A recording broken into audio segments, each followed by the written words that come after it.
얼마 전에 저에게 문자가 하나 왔습니다. 주위에 계셨던 이제 목사님들이 은퇴를 하시는 분들도 계시고, 그러다 보니까 아마 많은 분들이 여러 가지로 생각을 하시는 분들이 참 많은 것 같아요.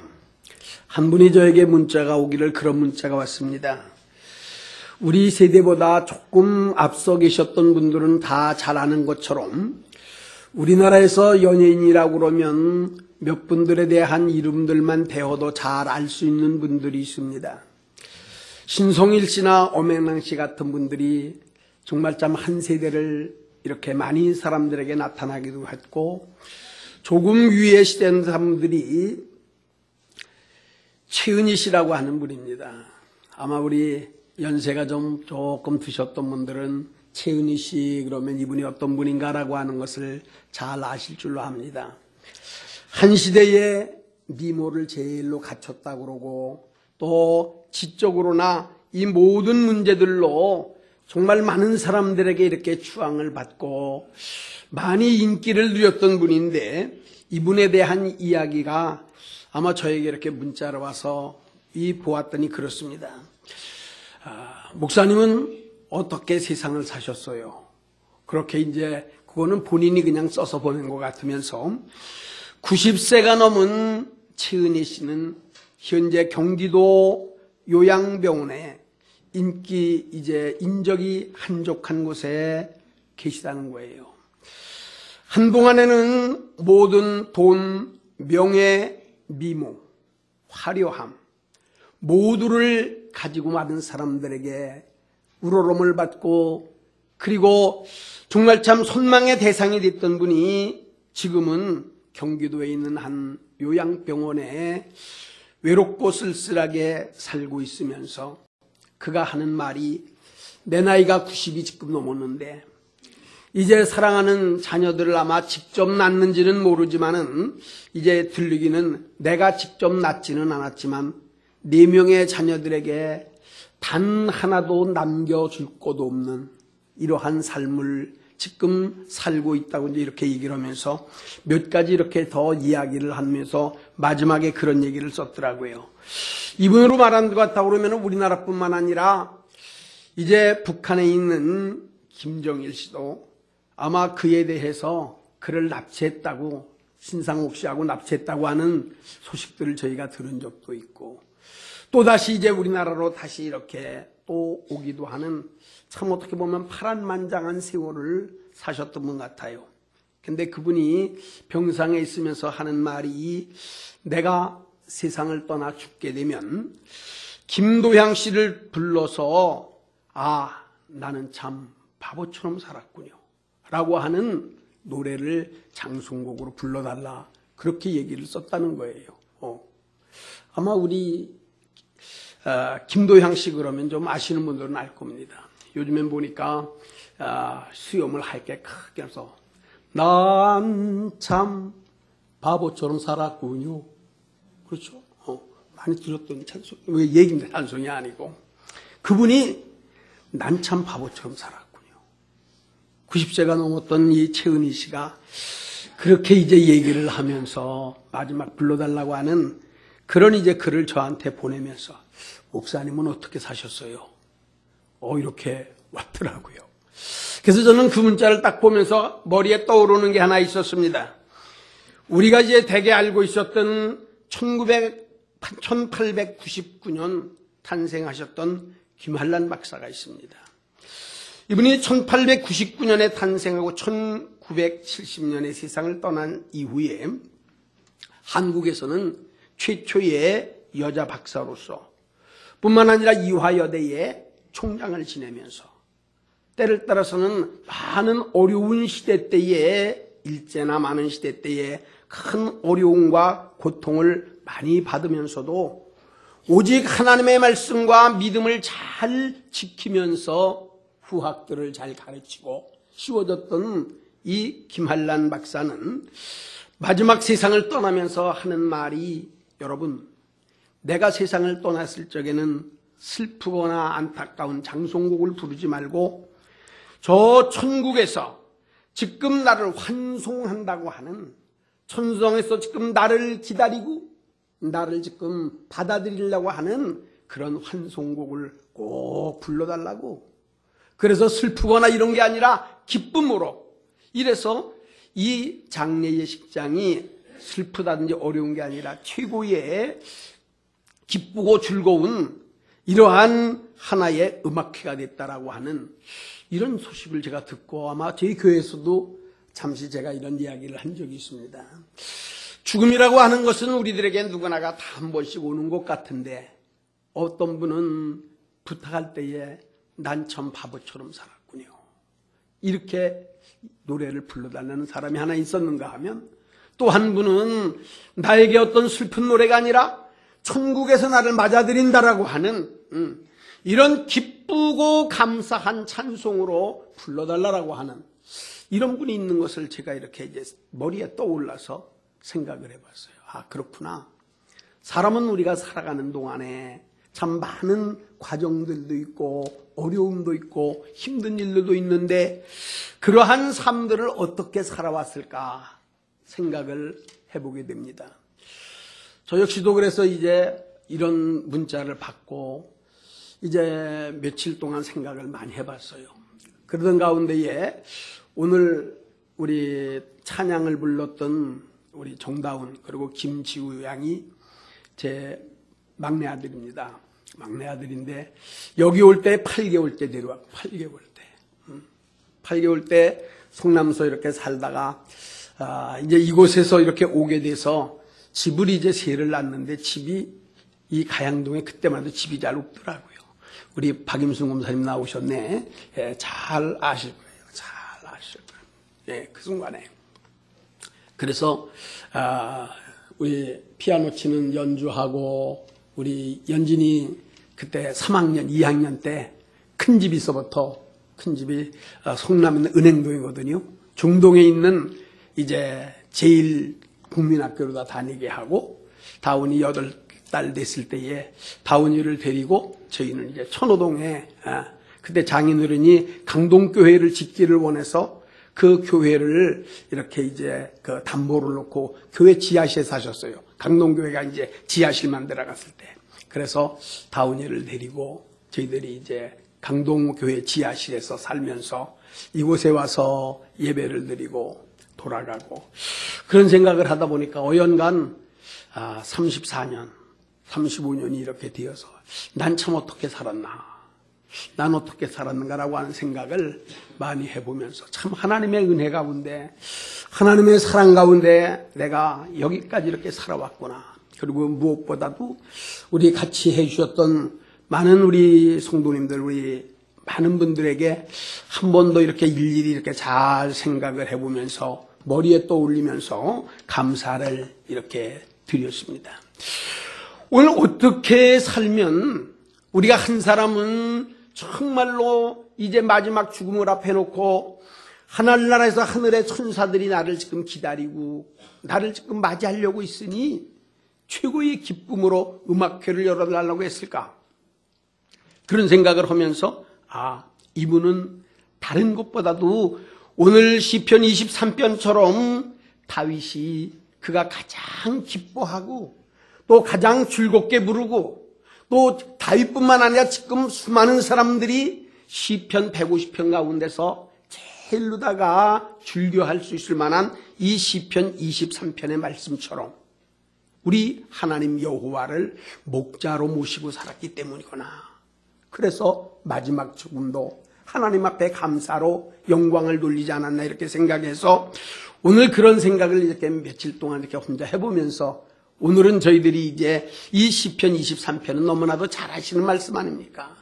우리가 다 외우는 말씀이요. 어릴 때부터 우리가 찬양으로 드렸던 이 말씀을 오늘 가지고 여호와는 나의 목자라고 하는 이런 말씀을 잠시 드리려고 그럽니다. 오늘 성경의 말씀은 아주 잘 나타나 있습니다. 시편 23편에 보면 1절로부터 6절까지 한 절 한 절이 우리들에게 목자로서에 대한 하나님이 어떤 분이신가라고 하는 말씀이 잘 나와 있습니다.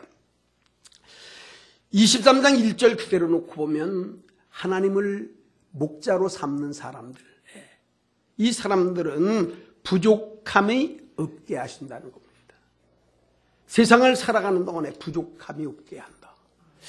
우리 살아가는 사람들이 모두가 다 그렇게 풍요롭고 넉넉하고 부족함이 없다라고 이렇게 생각하면서 살아가기가 어려운데, 다윗은 오늘 여호와를 나의 목자로 모셨으니 나에게는 부족함이 없다, 그렇게 신앙적으로 고백을 하더라고요.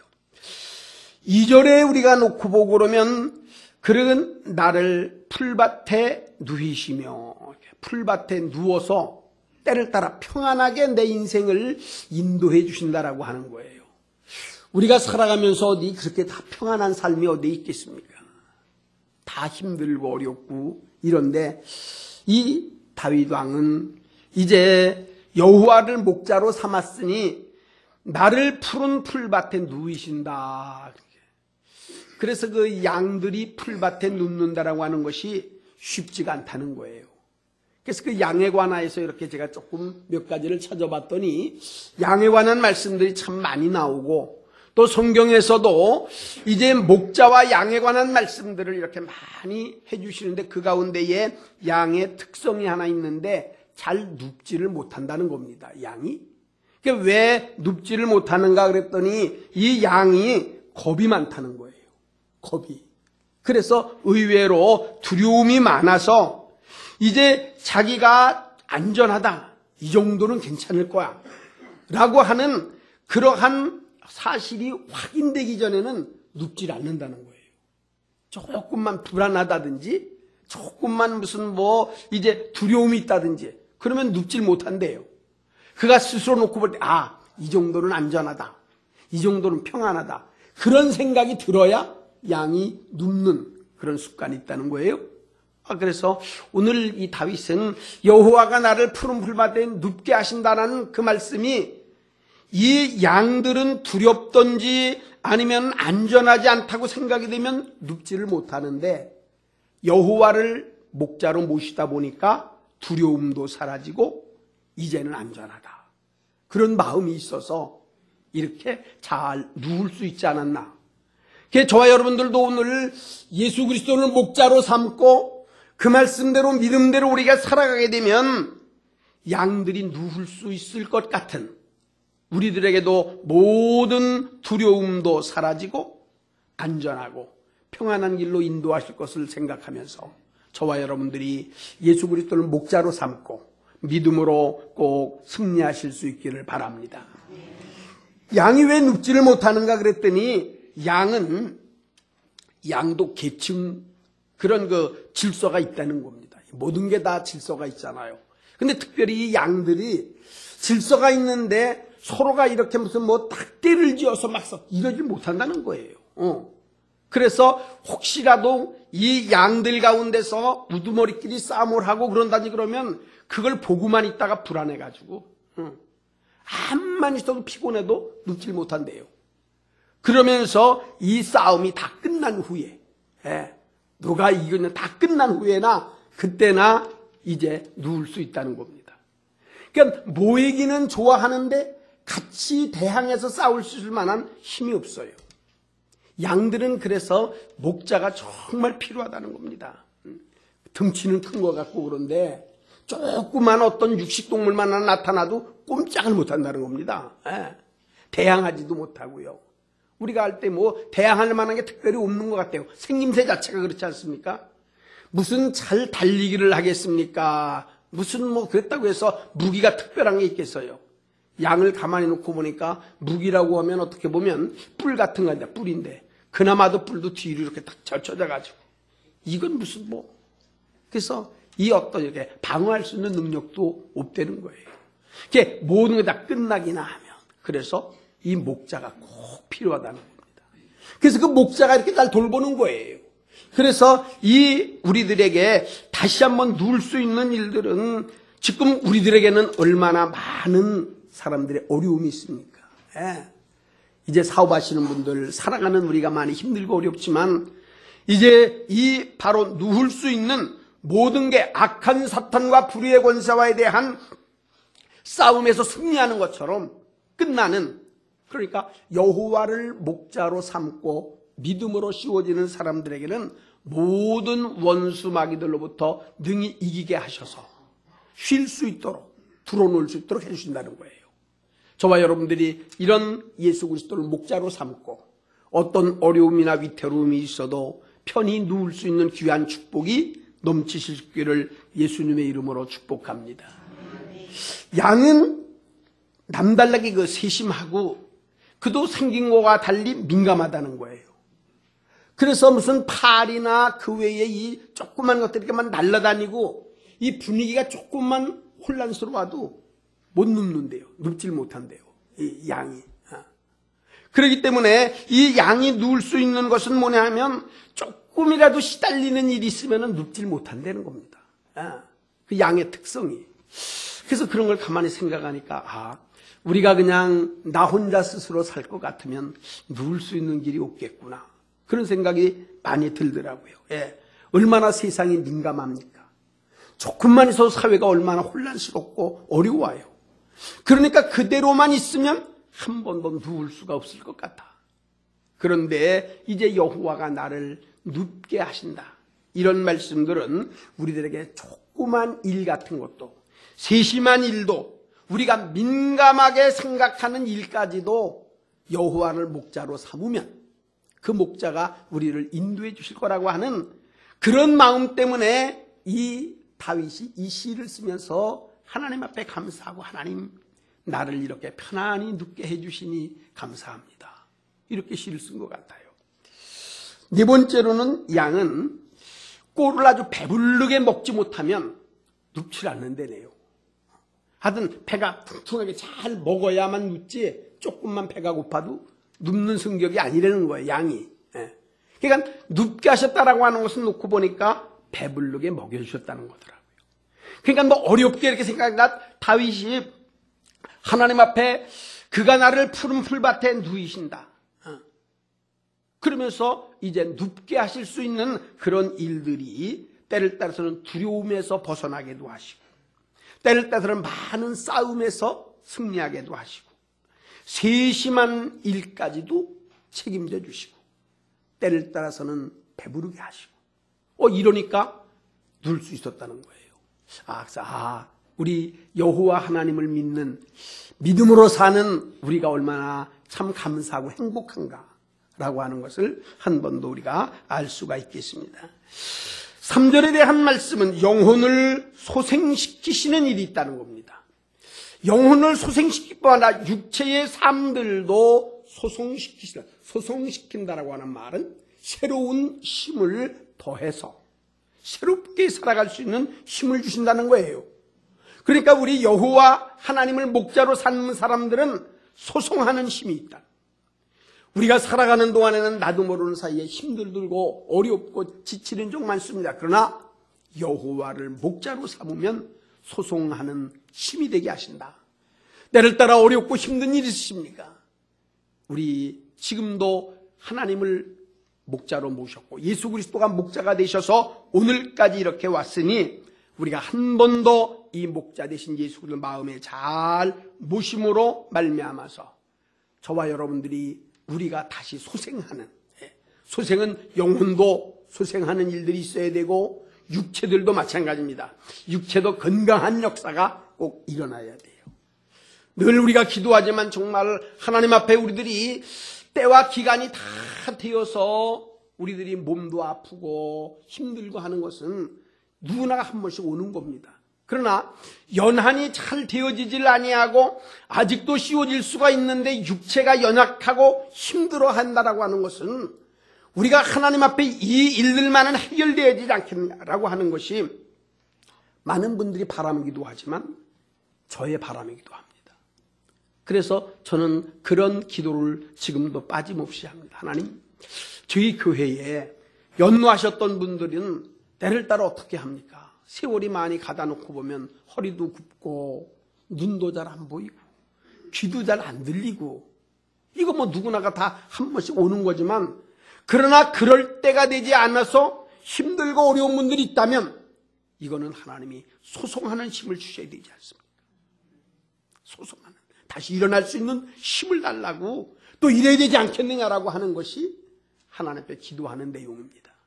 아무쪼록 우리 사랑하는 성도 여러분, 우리 예수 그리스도를 목자로 삼고 소송되어져 가는 축복이 넘쳐나실 수 있기를 바랍니다. 하나님은 우리를 보호하고 지키신다는 거예요. 4절에 보니까 주의 지팡이와 막대기가 나를 안위해 주신다. 참 하나님께서 이거 함께 하시지 아니하면 잠시 동안도, 아니요, 1분 1초가 위험하게 될 때가 많이 있어요. 이거 우리가 너무나도 많이 느끼는 일 아닙니까? 저도 그런 일들이 몇 가지 있었다는 것을 저희가 아마 주일 때 얘기를 했을 거예요. 단 1초 사이에, 단 한 발짝 사이 요거에 생명이 어렵기도 할 만한 때가 있었고, 너무나, 그러나 그럴 때 어떻게 그런 문제들이 그냥이 아니라 우리는 이건 하나님이 이렇게 도우시는구나, 하나님이 이렇게 이끄시는구나, 하나님이 이렇게 하신 거라고 하는 것을 생각하면서 우리들이 감사합니다. 목자들은 늘 지팡이를 가지고 다니면서 한쪽에는 대개가 이제 사나운 짐승들을 물리치는 무기로도 쓰고요, 위험을 당했을 적에는 건져 올리기도 하고. 그래서 지팡이가, 목자가, 다른 목자는 생명을 바치면서까지라도 양을 돌보는 겁니다. 삭군들은 그렇지 않습니다. 삭군은 자기가 위험하면 양들은 놔두고 도망가지만 정말로 선한 목자, 바른 목자는 양들을 위해서 생명을 바치는데, 우리가 목자로 삼으실 수 있는 예수 그리스도는 우리가 어려울 때 그냥 모른 척하고 돌아가신 분도 아니고, 너희들은 너희대로 그 문제 해결하는 분도 아니고, 우리 예수 그리스도는 친히 십자가에 죽으시면서까지라도 희생하시고 우리들에게 바른 길, 부활의 길을 인도하신 그 예수 그리스도를 목자로 삼고 있으니 정말 오늘까지 이렇게 삶의 역사가 이루어졌구나라고 하는 것을 감사할 수가 있더라고요. 5절에는요, 내 잔을 항상 넘치게 하신다는 거예요. 넘치게. 넘치는 게 뭘 말하는 겁니까? 이건 넘친 것은 뭐가 가운데가 비어있든지 부족하면 넘치는 적이 없어요. 다 차야만이 그 찬 이후에 넘치는 건데, 우리 하나님을 믿는 믿음의 사람들은 넘치게 해주신다는 거예요. 넘치게. 그래서 이런 말씀을 해서 그렇습니다. 우리가 하나님을 믿는 믿음이 때를 따라서 나를 기쁨이 넘치게 만들고, 때를 따라서는 감사가 넘치게 만들고, 때를 따라서는 소망이 넘치게 만들고, 어떤 때는 사랑도 넘치게 만들고, 우리들에게 씌워질 수 있는 길들을 넘치게 하시는 그리스도 예수를 목자로 우리가 삼고 있으면 우리들도 넘칠 줄로 믿습니다. 기쁨도 좀 넘쳐야 되겠고요, 감사도 좀 넘쳐야 되겠고, 이런 것뿐만 아니라 우리의 삶 속에서도 마찬가지입니다.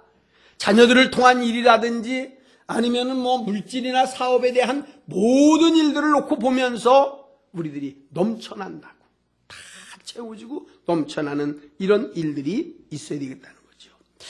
6절에는 보면 여호와의 집에 영원토록 거하게 하신다는 거예요. 이건 잠시만 있게 하신다는 것이 아니더라고요. 보니까 우리 하나님은 영원토록 머물게 하시더라고요. 우리는 세상을 살아가면서 조금 이제 우리가 이렇게 한 곳에 머물질 못하는 때가 참 많아요. 환경이 우리를 한 군데 머물게 하지를 못해요. 그러나 여호와를 믿는, 여호와를 목자로 삼고 있는 사람들에게는 여호와의 집에 영원히 살게 하신다는 겁니다. 그래서 바로 이 다윗이 이런 문제를 잘 알았기 때문에 이제 예수 그리스도를 목자로 삼게 됐더니 나에게 때를 따라 양식을 공급하시고 영혼을 소송시켜 주시고 지팡이와 막대기로 나를 지켜주시고 항상 내 잔을 차고 넘치게 해주시고, 뿐만 아니라 더 나아가서 여호와의 집에 영원토록 거하게 하셨으니까 이 김한란 박사가 그걸 깨달았구나.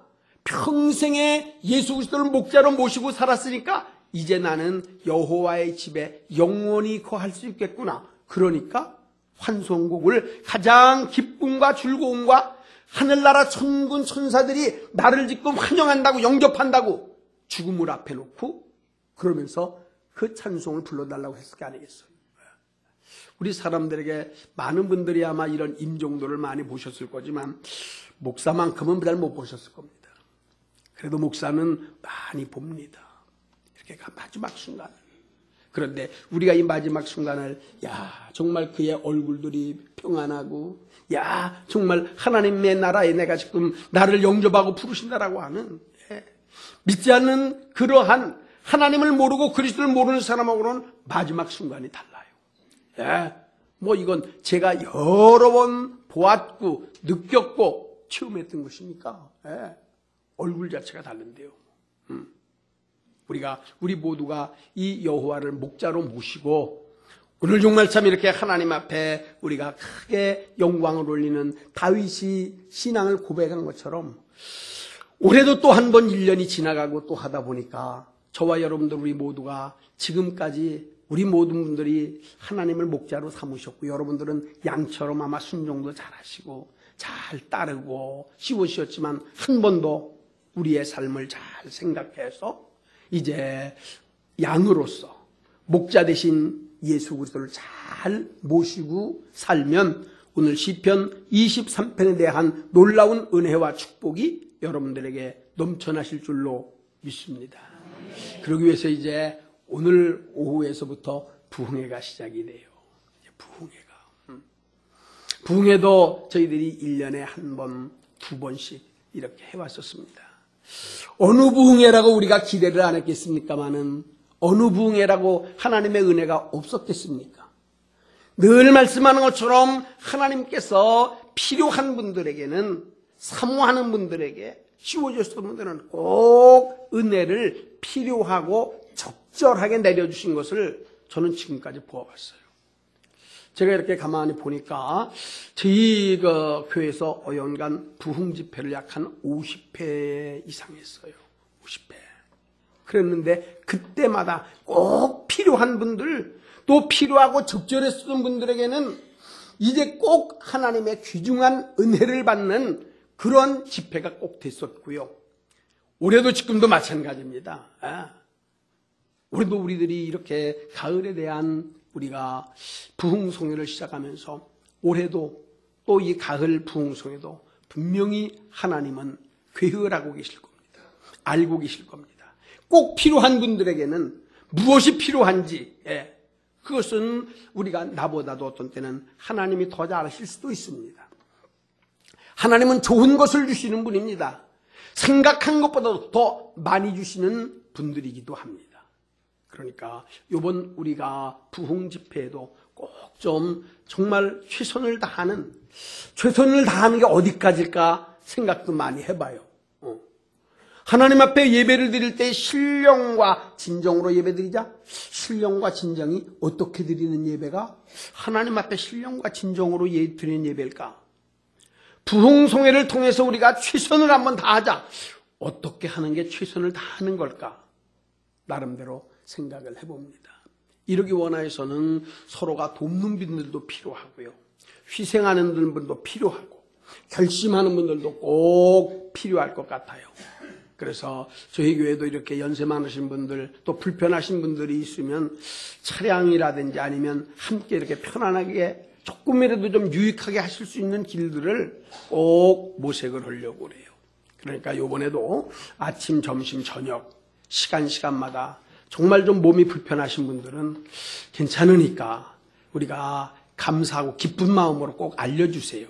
알려주시면 바로 우리 전사님이나 유목사님이 계속해서 연결들을 우리가 같이 해서 누구면 어떻습니까?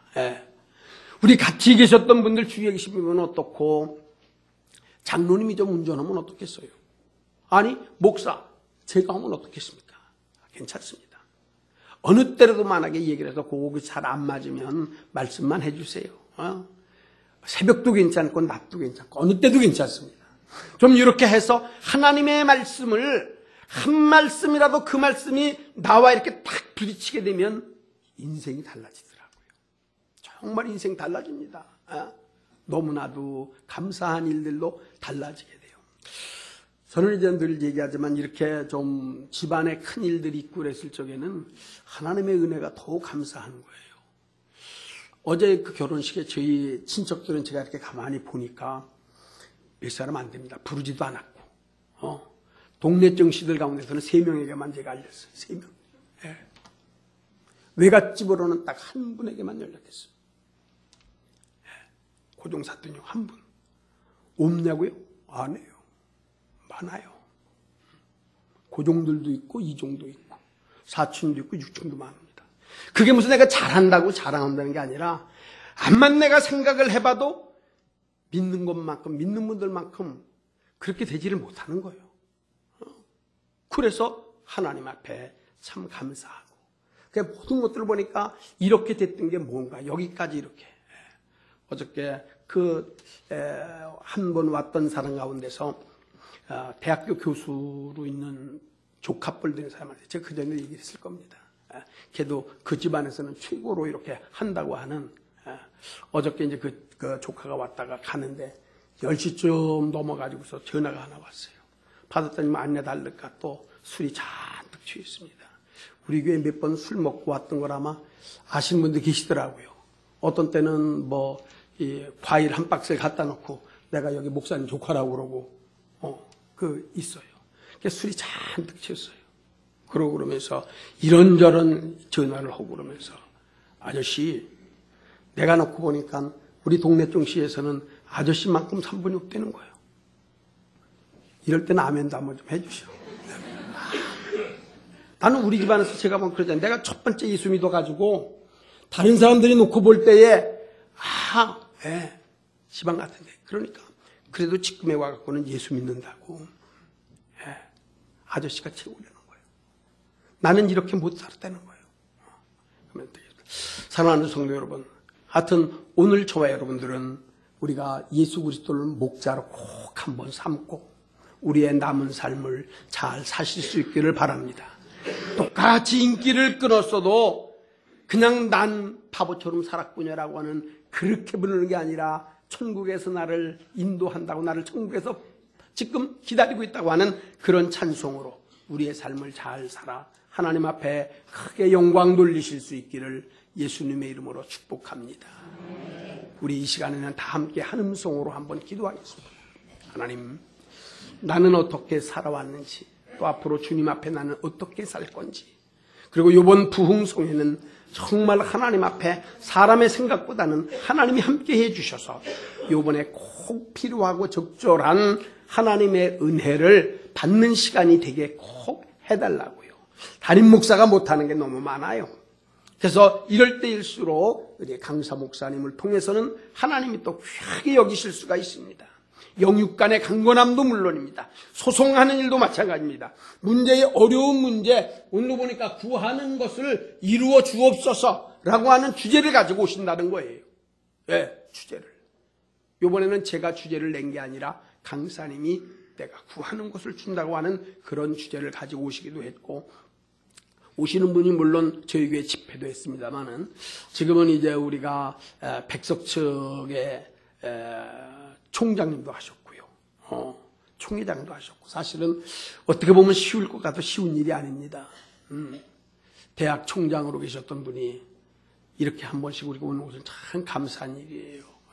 어제도 뵈면서 이렇게 많이 감사를 했지만 오늘 꼭 좀 하나님 앞에 기쁜 마음으로, 그리고 이번 일들은 무슨 누구누구가 아닙니다. 기쁜 분들로 누구든지 이렇게 같이 참여도 하고 또 상담도 좀 하실 거면 상담도 좀 하시고요. 저게 괜찮아요.